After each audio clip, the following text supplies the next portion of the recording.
Hi friends, welcome back to మన village ముచ్చట్లు. అందరూ ఎట్లా దోస్తులు, మేము బాగున్నాం, మీరు కూడా బాగున్నారని మనస్ఫూర్తిగా కోరుకుంటున్నాము. ఇక కొత్తగా ఎవరైతే మన ఛానల్ చూస్తున్నారో థ్యాంక్ యూ సో మచ్ అండి. ఇక ఇట్లనే ఎంకరేజ్ చేయండి, అట్లనే సబ్స్క్రైబ్ చేసుకోకపోతే సబ్స్క్రైబ్ చేసుకోండి దోస్తులు. ఎంకరేజ్ చేస్తూ ఇక మన ఛానల్ ముందుకు నడిపించాలని మనస్ఫూర్తిగా కోరుకుంటున్నాం మీ అందరికీ. థ్యాంక్ యూ వెరీ మచ్ అండి. లైక్ ఎవరైతే ఇస్తున్నారో వాళ్ళకి థ్యాంక్ యూ వెరీ మచ్. అట్లనే ఇక మన ఛానల్ని సబ్స్క్రైబ్ చేసుకొని పక్కన బెల్ ఐకాన్ నొక్కితే మనం చేసే ప్రతి ఒక్క వీడియో మీకు నోటిఫికేషన్లో వస్తుంది. దోస్తులు, మన వీడియోలో వచ్చే ప్రతి సన్నివేశం ఎవ్వరిని ఉద్దేశించింది కాదు, ఓన్లీ కలుపుతాలు మాత్రమే. ఇక ఈరోజు వీడియో ఏంటంటే కొత్త కోడలి కాపురం పార్ట్ 101. ఇక లేట్ చేయకుండా వీడియోలోకి వెళ్ళిపోదాం రండి దోస్తులు. ఏందో మా అత్త మా అమ్మకి ఫోన్ చేస్తావు, ఏంది రింగ్ అవుతుంది కానీ ఎవరు ఎత్తుతలేదు ఫోను. మా అవ్వ ఇంట్లోనే కూర్చొని ఉంటుంది సోపాల, ఫోన్ కూడా ఎత్తలేదు. ఎక్కడ మీరు ఇంత టైంకి కూడా ఇంటికాడ లేరా ఏంది? హలో, ఓ అవ్వా ఏం చేస్తుర్రే? నేనేనే సుజాతని.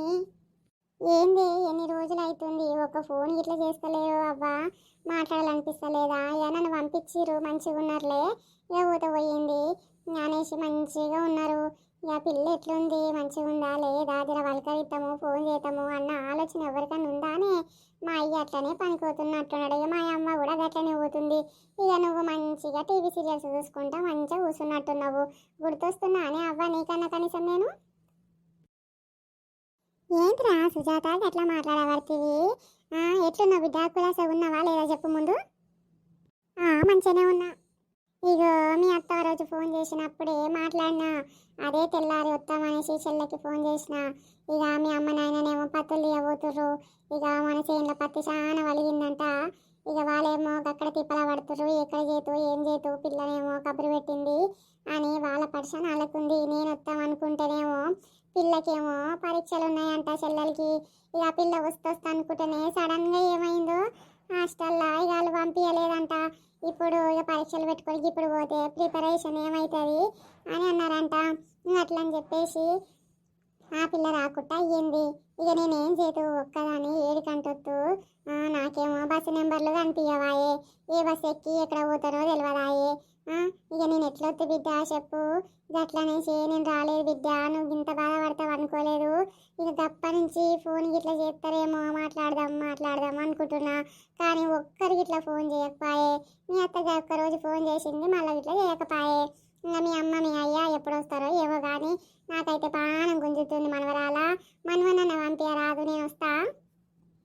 మనవని పంపించుడు కాదే, నువ్వే వచ్చి తోలుకొని పో. గట్లా అంటే ఎట్లా పనవరాలా నువ్వు, నాకు రానికి రాదే.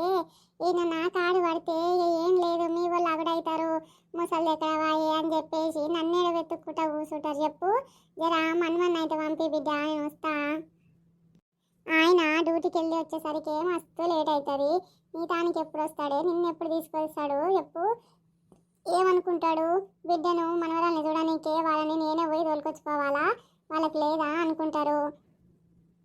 సరే బిడ్డ, నీకెందుకు ఒక మాట, ఎవరినన్నా అడిగి బస్ ఎక్కి వస్తా తీయి. నేను ఇక అమ్మోళ్ళకైతే ఎందుకు ఇబ్బంది పెట్టుడు. ఇక నా కొడుకుకేమో ఎక్కడ నిసలకుండా అయ్యింది, పత్తులు తీపిస్తురు, పత్తి సంచులు తీసుకొచ్చి మళ్ళీ ఇంట్లో వేసుడు. ఇక గిదే అవుతుంది, ఆ గోదాంకు తిరుగుడు, అక్కడ ఇక్కడ గిదే పని అవుతుంది బిడ్డ. ఏమనుకోకు, వస్తారు కానీ అమ్మ నాయన కానీ. ఇప్పుడైతే ఇక నేను వస్తా తీయమ్మ, రేపు ఎట్లయినా వస్తా కానీ. ఎందుకు అంత నీరసంగా మాట్లాడుతున్నావు, పానం మంచి గిట్లా లేదా నీకు? ఏడని కొంచెము తినబుద్ధి అవుతుంది, ఆకలైనట్టు అనిపిస్తుంది, తినబుద్ధి అవుతలేదు, ఏం చేయాలో అర్థమవుతలేదు. తింటే బయటకు వచ్చేస్తుంది, మస్తు నీరసంగా అయిపోతుంది పానం అంతా. ఎందుకమ్మా గట్లయితుంది, దవాఖానకి తీసుకోవాలే మనవాడు. ఇగోవే అవ్వా, ఇవన్నీ నువ్వు ఫోన్లోనే అడుగుతావా, ఇంటికి వస్తావా చెప్పు. వస్తా బిడ్డ, ఊరికి చిరాకు అవుతావు ఎందుకే, ఏమైంది, ఎందుకు అట్లా అవుతున్నావు నువ్వు? ఎంత నిదానంగా ఉంటుంటివి, ఎంత ముచ్చటగా ముద్దు మాట్లాడుతుంటే ముద్దు మాటలు, అవన్నీ ఎక్కడ పోయినాయే, ఇంత చిరాకు మాట్లాడుతున్నావు? ఎందుకో వచ్చినాక అన్నీ చెప్తా కానీ నువ్వైతే రావే. రేపు వచ్చి ఇగో మా అత్తతోటి చెప్పు, నా మనవరాల్ని తోలుకోనికి వచ్చినా అని చెప్పు.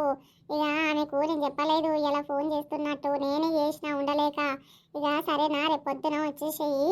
వాళ్ళు వచ్చి ఇక మనవరాల్ని తోలుకోనికి వచ్చినట్టుంది అని అనుకుంటారు, ఏం పంపియ్యా అని ఒక మాట అంటుంది, కానీ నువ్వైతే నేను తోలుకోపోతా అని చెప్పు.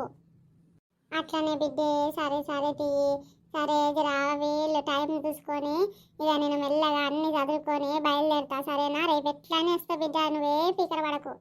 చూసినావా, అనుకుంటూనే ఉన్నా పిల్ల ఏమనుకుంటుందో అని. ఇక ఇప్పుడు గదే అర్థమవుతుంది, బాగా పడుతుంది పిల్ల. పోయి వస్తామ్మా ఎట్లనన్నా కానీ, నా పిల్ల కోసం అన్న నేను పోయి వస్తా. ఏమైందత్తమ్మా, ఏమో ఆలోచించుకుంటా కూర్చోరు. వచ్చినవా అమ్మా? పిల్ల ఫోన్ చేసింది సుజాత, ఏదో బాధపడుతుంది, ఒక్కరు కూడా వస్తలేరు ఇంటి దిక్కు. ఏమైంది, నన్ను ఇచ్చిర్రు అయిపోయిందా అని అంటుంది. పెళ్లి చేసి పంపించారంటే నేనే వచ్చుడు, నేను ఫోన్ చేసుడే తప్ప మీరెవ్వరు రారు, అమ్మాయి అయితే అసలుకే వస్తలేరు అని బాధపడుతుంది. ఏం చెప్పు. అవునత్తమ్మ, ఎన్ని రోజులు అవుతుంది పిల్లని చూడబుద్ధి అవుతుంది కానీ ఏం చేతు, నాకు పని అవుతుంది. ఇక మరి చేను కాడ ఎవరు చూసుకోవాలి చెప్పు? గన్ని పైసలు పెట్టి చేను పంటలు వేసుకుంటే ఇక మళ్ళీ ఆడ చూసుకోకపోతే ఇక ఏంది ఇబ్బంది అవుతుంది. కానీ ఏం చేతు, ఇక రేపన్న వస్తే బాగుండు, నేనన్నా పోతే బాగుండు. ఎట్లా చేతునో ఏమో, అయిననేమో మళ్ళా పని ఉంది. ఇగో ఒక్క మనిషి తక్కువైనా కానీ 2-3 రోజులు టైం పడుతుంది పత్తి మొత్తం అయిపోనీకి అని అనబట్టే. ఇగో ఆయన ఇంకా ఆనే సేన్ కాడనే ఉన్నాడు, నేను ఒక్కదానే వస్తే ఎట్లా చేతు, పిల్లనేమో బాధపడబట్టే. ఏం చేయాలో అర్థమవుతలేదు అత్తమ్మ. ఇక ఊకోవే, ఎందుకు బాధపడతావు? నేను పోతా కానీ పోయి పిల్లని తోలుకొని వస్తా ఇంటికి. ఇంకా పనైనా చెయ్యత్తమ్మ, ఎట్లా నువ్వు పోయి తీసుకొని రా. నేను వస్తున్నా అంటేనేమో గట్లా పిల్లలు ఇద్దరేమో హాస్టల్లో ఉండే. ఇక ఎట్లా పోతావో ఏమో కానీ జర అడుక్కుంటుంది కాదు, పోయి పిల్లని తోలుకొని రా అత్తమ్మ. ఏమో సరే ఏ మొహంకాలు చిత్రం కడుక్కొని జర వంట ఇట్లా చేస్తావా? మరి నన్ను చేయమంటావా చెప్పు? పర్లేదు అత్తమ్మ, నేను చేస్తా, కూర్చోండి మీరు. ఏమో బిడ్డ, పోయి వస్తుంది, శాతం అవుతుందో లేదో అని చెప్పి చేస్తా అంటున్నా. ఓసారి పిల్లకు ఫోన్ చేసి మాట్లాడరాదురా? ఏమని మాట్లాడదు, ఒక్కసారి కూడా ఫోన్ చేయదు మా అమ్మని. ఎంత బాధపడుతుందో, ఇప్పుడు ఫోన్ చేస్తే ఏమంటుందో ఏమో. చెప్పు, అర్థం చేసుకుంటుంది సుజాత, మంచి పిల్ల, మంచిగా పెంచినాం పిల్లని, అందరిని అర్థం చేసుకుంటుంది. ఏదో కోపంలో కొద్దిగా అంటదేమో కానీ తర్వాత అందరినీ తేలాడుతుంది. ఏమో నీరసంగా మాట్లాడుతుంది, ఏమైందో ఏమో మరి. ఎందుకత్తమ్మ అట్లెందుకు మాట్లాడుతుంది? నేను ఇప్పుడే ఫోన్ చేసి మాట్లాడుతూ ఉండు. హలో అమ్మ సుజాత, బాగున్నావా? బాగున్నామ్మా. ఏంటి గిన్ని రోజులకు ఆ ఫోన్ ఇవ్వాలని నాయనమ్మకు ఫోన్ చేసినందుకు చెప్పిందేమో ఇప్పుడు చేస్తున్నావు ఫోన్ నాకు. లేదు బిడ్డ, తప్పుగా అనుకోకు, ఇక ఇంటికాడ ఉంటున్నావా చెప్పు? పొద్దున అనగా లేచిపోతున్నా నేను. ఇక ఆమె నాయన అయితే రాన్నే ఉంటున్నాడు. ఏం చేతి చెప్పు? పొద్దున 6:30కే పోతున్నావు, వంట చేసుకొని టిఫిన్ కట్టుకొని పోతున్నామంటే ఇంకొక ఇప్పుడు వస్తున్నాను చూడు, 7:30 అవుతుంది, 8 కానికి వచ్చింది టైము. ఇప్పుడు వచ్చి మళ్ళీ వంట పని చేసుకోవాలి, అది ఇది ఏముందో ఇక అవ్వకు ఏం శాతం అవుతుంది అని చెప్పి నాకు చెప్పబుద్ధి కాదు. అప్పటికైనా ఇండ్లు ఊడిచి వాకిలు ఊడిచి అన్ని పనులు జర చేస్తూనే ఉంది, గిన్నెలు దోమ పెడుతుంది. ఇక నేను వచ్చి వంట ఇట్లా చేస్తున్నా, ఇంత ఛాయ్ ఇట్లా పెట్టిస్తా, ఇక తాగుతుంది, ఇంత తిని వంటుంది. ఇక ఇట్లా పని అంతా చేసుకొని అలిసిపోయి వచ్చేసరికి ఇంకా ఇంటికాడ పని ఉండేసరికి చేసుకొని వండేసరికి మస్తు అవుతుంది బిడ్డ. ఇంకా నేను ఫోన్ మాట్లాడేంత లేడవుతుంది చెప్పు నాకు. సరే కానమ్మా, ఒక్కరోజు నా కోసం రావచ్చు కదనే మా ఇంటికి. ఈ ఒక్కసారికి ఏమనుకోకు బిడ్డ, పత్తులు చాలా వలిగినవి, పొలం అంతా పత్తి వలిగింది, మంది దొరకలేరు, చాలా ఇబ్బంది అవుతుంది. ఇక ఈ ఒక్కసారికి అవ్వ వస్తుంది, అవ్వతోటి ఇంటికి వచ్చేసి నేను మీ అత్త ఏమనంటే ఫోన్ చేసి చెప్తా. కానీ మీ అత్తకి పానం ఎట్లుంది బిడ్డ నీకు? నాకేంది, బాగానే ఉన్నా. మీ అత్తమ్మ మంచిగా చూసుకుంటుందా నిన్ను? ఇక చూసుకుంటుంది మంచిగానే. సరే రేపు ఇంటికి వచ్చినాక తీరిగ్గా మాట్లాడుకుందాము, సరేనా అమ్మా? సరేలే అయితే. సరే అత్తమ్మ, నేను మొహంకాలు చేతులు కడుక్కొని వంట గిట్లా చేస్తా, సరేనా? ఇక ఓ టీవీలో బ్యాలెన్స్ అయిపోయింది, ఏపిస్తారేమంటే ఏపిస్తలేరు పిల్లలు. జర కోడలా మా కొడుకుకి ఫోన్ చేసి చెప్పి బ్యాలెన్స్ ఏపి అమ్మా. సరే అత్తమ్మ. ఇదేంటి సుజాత హాల్లోనే పడుకుంది? సుజాత సుజాత, చెప్పండి. ఏమైంది, గీనే నిద్రపోతున్నావు? ఏం లేదండి, ఉట్టిగానే కూర్చున్న హాల్లో, అట్లా నిద్ర పట్టేసింది. వస్తే పిచ్చిదానా, ఇట్లా నిద్రపోతే ఎట్లనే? నువ్వు రెస్ట్ తీసుకోవాలని చెప్పినా కదా, గిట్లా కూర్చొని సోపలనే వంతే ఎట్లా? నీ ఆరోగ్యం ఏం కావాలి? వచ్చి ఇంట్లో బెడ్రూమ్లో పడుకోవచ్చు కదా. పర్లేదండి. అమ్మేడిపోయింది? ఏమో అండి, ఒక గంట ముందు నాకు చాయ్ పెట్టి అని చెప్పింది. ఇక పెట్టించిన తాగింది, మరి ఏడిపోయిందో తెలియదు. ఇక సరే పట్టు, ఎట్లా అత్తమ్మ బయట రూమ్లో ఇట్లా ఉందేమో అని చెప్పేసి గిన్నె కూర్చున్నా. మళ్ళీ ఆమెకి ఏమైనా అవసరం పడితే పిలుస్తుంది కదా అనేసి ఈయన కూర్చున్నా. ఆమె వండుకొని ఇంట్లో రూమ్లోకి పోయినాక నేను వస్తామనేసి ఇట్లా కూర్చున్నాండి.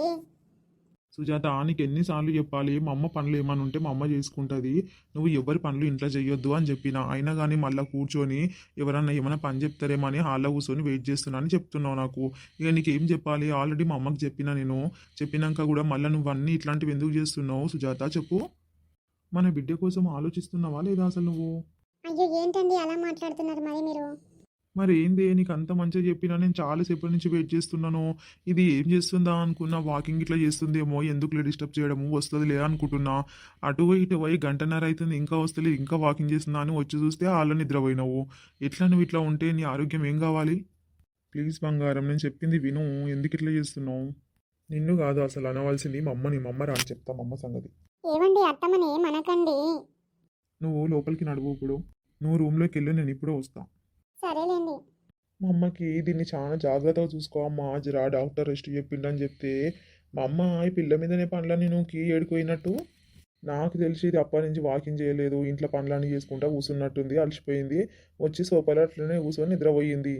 అమ్మా ఓమా ఏంద్రా గంటకన్నా అరవబడితే వస్తున్నాగు? నువ్వు రావే ఫస్ట్. ఏమైంది బిడ్డ? అమ్మ నేను నీకేం చెప్పినమ్మా, సుజాతకి ఏం పనులు చెప్పకు, అది చేస్తుంటే కూడా చెయ్యనీయకు అని చెప్పిన. అయినా కానీ నేను వచ్చేసరికి అది అన్ని పనులు చేస్తున్నట్టు అనిపిస్తుంది. నువ్వేంది బయట కూర్చొని ముచ్చట పెడుతున్నావు? ఏంది కోడలా అన్నీ చెప్పిందా ఏంది కొడుకుకు? ఇట్లా అడగబట్టే ఏదో ఒకటి చెప్పి మేనేజ్ చేసుకోవాలిగా. ఏమైంది నేను మాట్లాడుతుంటే అక్కడ మళ్తావు? ఏంది బిడ్డ గట్లా మాట్లాడబడుతుంది? పొద్దున్న నుంచి పని చేసుకుంటూనే కూర్చుంటి, ఇప్పుడే చేసేపు గడ బయట కూర్చుందాము, గాలిలో వచ్చిర్రు గాడంగా పోతుర్రు, జరసేపు ముచ్చట పెడదాము, ఇంట్లో ఏం కూర్చుందో అని చెప్పేసి జర్ర గాలి కూర్చుందాం అన్నట్టు పోతే గిట్లన పడుతుంది. ఇప్పటిదాకా పని చేసిరా, గిన్నెలు గిట్ల దోమినా, ఆడ బోర్లు ఇచ్చి వచ్చినా, నువ్వు గట్లా మాట్లాడబడుతుంది? అరే నువ్వే అన్ని పనులు చేస్తే గది అలసిపోయి సోపాలు ఎందుకు మారుతుంది? నువ్వు ప్రతిదానికి ఎందుకు బిడ్డ గంత గరం అయిపోతావు చెప్పు. ఆ పిల్ల పానము ఎట్లుంది? ఇప్పుడు ఉట్టి మనిషి కాదు, ఉట్టి అని అలసట వస్తుంది, జరసేపు అటు ఇటు టైలైన్స్ అయిపోయే అలసిపోయినట్టు అవుతుంది. అందుకే వన్నట్టుంది. దానికి ఇక పొద్దంతా పని చేసుకుంటా కూర్చుందేమో నా పిల్లము, అందుకే దబ్బన ఇక్కడ కూర్చొని నిద్రపోయింది అనేసి నువ్వు అనుకుంటున్నావు. ఇక్కడికనే తిరుగుతుండే ఇప్పటిదాకా, అట్లే తిరిగి అట్లే కూర్చున్నట్టుంది, జరసేపు నిద్ర పట్టిందేమో, దానికే నువ్వు గంటగానం అదైపోతావేంద్రా? గట్లనా? మరి నాకేం తెలిసే, అది అలసిపోయి గట్లా వండేసరికి నాకు టెన్షన్ అయ్యే, ఏంది ఇంట్లో పనులన్నీ అదే చేస్తుందా, మా అమ్మ ఏం చేస్తుంది అని చెప్పి. అబ్బో చెప్తివయ్యా, ఇక నువ్వే నీ పిల్లాన్ని మంచిగా ప్రేమ చూసుకుంటావు, నేను ఎడ చూసుకుంటా?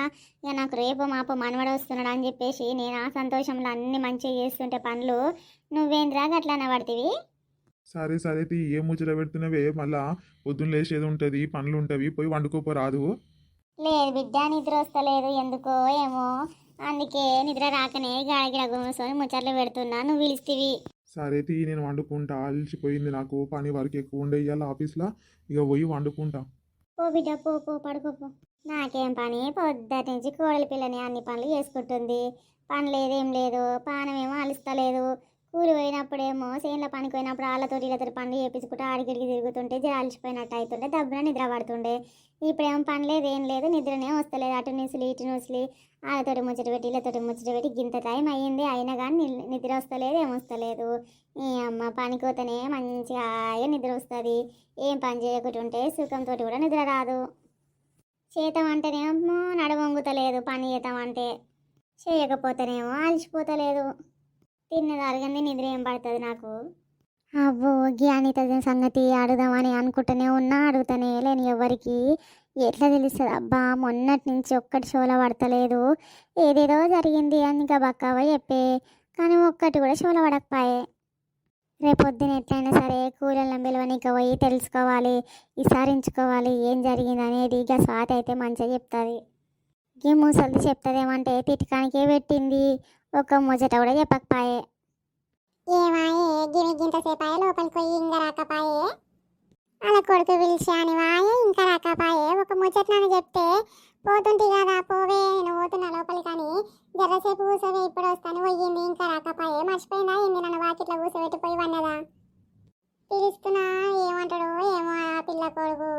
మళ్ళా వచ్చి ఏంది అవ్వా నీకేం పని లేదా, పండుకోపోరాదా అంటే ఏ సిగ్గు పోతుంది అమ్మగా పిల్లగాంతో మాట అనిపించుకున్నాడు ఎందుకు, ఇంకో 2-3 నిమిషాలు కూర్చొని చూసి పోతా. అమ్మో కూర్చొని నావే ఇంకా ఆ ఊరయ్యా పిల్లగాడు తిట్టబట్టే గింతసేపు ముచ్చట పెట్టుకుంటా కూసుంటే నిద్ర ఎప్పుడు పోతావో పొద్దున ఎప్పుడు లేస్తావని అన్నాడు. ఇక గందుకే పొయ్యి లోపలికి పోయి అంతటి మాట్లాడి వచ్చిన. సరే గాని గణిత గురించి ఒక్క ముచ్చట చెప్పకపోతివేందే, తిట్టకానికే పెడితివి, ఒక్క మాట చెప్పకపోతివి. దాని ముఖంలా ఇది వాడు కాను, ఈ మనిషి అది ఆ పిల్ల అనిత అంటే అనిత కాదు, తింపాడు గాను. ఏం రోగం వచ్చింది దానికి గట్ల చేయబట్టే ఇక దాని పేరు తీస్తావు, దాని గురించి చెప్పమంటావు. గట్లాంటి దాని గురించి నేనెందుకు చెప్పదు? నా నోట్లకించి ఇక దాని గురించి చెప్పుడేంది? అమ్మో అది చాలా బద్మాషి పిల్ల అయ్యింది. నేను ఎంత మంచి పిల్ల అనుకున్నా అది గట్ల చేసే చూడు.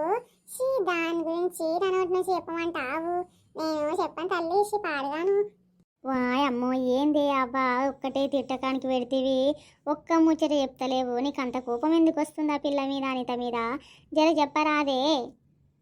ఏవే పక్కవా, మంచి ముచ్చట పెట్టిరు మళ్ళావా నువ్వు? ఇంకా వండలేదేంది? వచ్చినవా స్వాతి, ఇక రారా, నీకోసమే అనుకుంటున్నా. ఇప్పుడే మనసులో ఆగి ముసలిది ఏదో ఒకటి చక్కగా చెప్తలేదు. ఏందో ఏమో అది రా, ఇక్కడ రా, కూర్చోరాదు. ఏడ కూర్చుంది అమ్మా నా పిల్లలు, ఇక వంట వంటలేరు. రేపటికి హోంవర్క్ ఇచ్చిరంట. ఇక అవేవో బొమ్మలు గీయాలి అని చెప్పేసి వచ్చిర్రు. ఇక షాప్ పోయి ఇక బొమ్మలు పట్టుకురాపు అని నన్ను పంపించిర్రు. ఇంత టైం అయ్యింది పండుర్రయ్య, ఎట్లా నా వేసి రేపు పొద్దున ఇప్పిస్తా అంటే ఇంటలేరు. ఇక అవి తీసుకొని వస్తాం అని చెప్పేసి ఇక్కడ వచ్చిన మంచిగా కూర్చొని వాకిట్ల ముచ్చట్లు పెట్టబడుతుంది. అవ్వు పిల్ల, మొన్న ఏమైందే? గా పిల్లగాని గురించి ఆది అనిత గురించి చెప్తా అంటివి, నువ్వు చెప్పకపోతివి. గీ ముసలి గీడి దాకొచ్చింది కానీ ఒక్క ముచ్చట చెప్పపాయే. ఒక్కటే గా పిల్లని తిడతా ఉంది కానీ ఒక్క ముచ్చట చెప్తలేదు. ఏం జరిగిందంటే ఓ మస్తు వేషాలే వేసిర్రు వాళ్ళు కూర్చొని. వాయమ్మో వాళ్ళ ఈకలు పక్కపక్కలు, వాయమ్మో ఇక ఓ ముద్దులు ఇచ్చుకున్నాడే తక్కువైందాడా. ఇక అవన్నీ చూసి ముసలిది ఇక తిట్టకపోతే ఏం చేస్తుంది, అందుకే ఏం చెప్తలేనట్టుంది. ఇక చాలా విషయాలే జరిగినాయి కానీ గిడ కూర్చొని మాట్లాడితే ఏం బాగుంటుంది? నువ్వేమో వస్తనే లేవు, సుజాతనన్నా పంపిస్తలేవు. ఏంది అసలు, ఏమైంది నీకు? ఏం లేదు పిల్ల, ఇక మీ దోస్తు నీళ్ళు పోసుకుంది, అందుకని చెప్పేసి ఇక నేను ఏడికి వస్తలేను, ఇంటికానే ఉంటున్నా. అబ్బా ఎంత మంచి శుభవార్త చెప్పినవే తల్లి. ఎందుకు మరి మాకు నిన్న మొన్న నుంచి చెప్పకపోతివి? గంతగానం అడుగుతున్నావు, వస్తనే లేవు ఇంటి దిక్కు అని నేను అడిగితే కూడా చెప్పకపోతివి. ఏదో రయ్యా 3 నెలలు పడ్డదాకా చెప్పొద్దు అనుకుంటే, ఇక రేపో ఎల్లుండా అయితే 3 నెలలు అయితే కంప్లీట్ అయితే అంట, అందుకే చెప్పిన. గట్లనా? అయితే మా దోస్తుని జర మంచిగా చూసుకో, దాని మీద పనంత నూకకు. ఒక్కోసారి ఏం మాట్లాడుతున్నావు, పని చేత కాదా ఏంది నాకు? గట్ల చెప్పబడితే మొత్తం మీ దోస్తే చేస్తున్నట్టు పని ఇంట్లో. ఏమో నాకు డౌటే కొడుతుంది. అది ముందే మొహమాటానికి పోయి ఇంట్లో పనులన్నీ చేస్తుంది, టపి అని చిన్నప్పటి నుంచి అంతే. అది పని కనిపిస్తే అది ఉట్టే కూర్చోదు, చేస్తూనే ఉంటుంది. ఇక నువ్వు అట్లాంటి పిల్లకి పని చెప్పకుండా కూర్చుంటావు, అన్ని పనులు అదే చేస్తుండొచ్చు ఇప్పటికైనా. చాలు పాటు, తర్వాత మాట్లాడుకుందాం అవన్నీ. కానీ చెప్పరాదు అనిత గురించి. నీ ఇంటి విషయాలు అయితేనేమో మెల్లగా చెప్పాలా వద్దా అని చెప్తావు, పక్కింటిల విషయాలు అయితే భలే దూరుతావులే మళ్ళాగా నువ్వు. ఏందే అమ్మా, మీ ఇద్దరు చెప్పకుండా నాకు తలపోటు వస్తుంది. అసలు ఏం జరిగింది? నేను ఉండుంటే మంచిగా ఉండు కానీ ఉండకపోతే. మీరు చెప్పుర్రే అంటే మీరేమో నాంచుతున్నారు, ఒక్క ముక్క చెప్తలేరు కానీ గదైంది గిదైంది అని చెప్పబడుతుంది. ఏం లేదు, అది అనిత ప్రేమించుకుంటుర్రు. ఇక గా ముచ్చట్లే మస్తు ముచ్చట పెట్టిరు, పాటలు పాడుకుర్రు ఒకరికొకరు ఆనుకొని. అబ్బో ఈకలు పక్కపక్కలు అవన్నీ చూసి ముసలిదానికి బాగా ఇక ఇదైపోయింది, మస్తు కాలింది ఇక దానికి. ఇక అది అలా ముచ్చటనే దిగనిస్తలేదు. ఇక ఇద్దరు నడుచుకుంటూ వస్తుంటే దాని గురించే ముచ్చటాయే. ఇక అది కలిసింది మాకు మధ్యలో, కలిస్తే మాట్లాడితే ఏం తెలియని పిల్లలాగానే ఎరగని పిల్లలాగానే ముఖం పెట్టి మాట్లాడింది. ఇక అవన్నీ చూసి ఇక ముసలిదానికి ఇకంత కోపం వచ్చి ఇక దాని గురించి మాట్లాడుకున్న దగ్గర అని పెట్టింది. ఇక రేపు ఏం చేస్తారో చూడాలి. ఇక ఇంకో ముచ్చట ఏంటంటే ఇక పొలం కొన్నాడు కదా ఆయన, ఇక వాళ్ళ పొలం వీళ్ళ పొలం ఆనుకొనే ఉంది. అది అట్లనే మరి ఇద్దరు ఆనుకొని కూర్చొని ముచ్చట పెట్టబట్టిది. అయినాక ఇప్పటివరకు ఎప్పుడో వాసన పట్టాలే నువ్వు, ఇక పక్కింట్లో ఏం జరుగుతుందా అని చెప్పేసి ఇంకా తెలుసుకోకుండానే ఉన్నావా? ఏడనమ్మా, మా పిల్లగాడు మా కోడలు జర్ర కూడా బయటికి జరగనిస్తలేరు నన్ను. నాకేమో గల ఇంట్లో ఏం జరుగుతుంది ఓసారి పోయి తెలుసుకుందాం అనిపిస్తుంది. వీళ్ళేమో గిట్ల కూడా జరగనిస్తలేరు, గిడ వాకిట్లా కూర్చుంటే పిలిచే ఇప్పటిదాకా. ఓ బక్కవా, ఏడ కూర్చున్నావే? ఏడ కూర్చుంటాడనే కూర్చుంటది, ఇది ఎక్కడ పోయిందో ఏమో. ఓ అవ్వా, అదో ముసలోడు వస్తుండే వెతుక్కుంటా మంచిగా కూర్చొని ముచ్చట పెట్టబడితే. అబ్బో ఈ ముసల్ది ఏమైందే నీకు ఏమొచ్చిందే గిడ కూసున్నావు ఆ ముసలోడు ఆకలి కొని ఉన్నాడు ఇంత పెడదామో తిని అంతడేమో అనుకోక వచ్చి ఇలా ముచ్చట పడతీవి వస్తేవా మెల్లగా దేలాడుకుంటా ఓ బుక్ వేసుకొని తింటే ఏమైతుంది వండాలి పెట్టొచ్చినా కదా ఎప్పుడు నా ఇంకనే తిరుగుతావు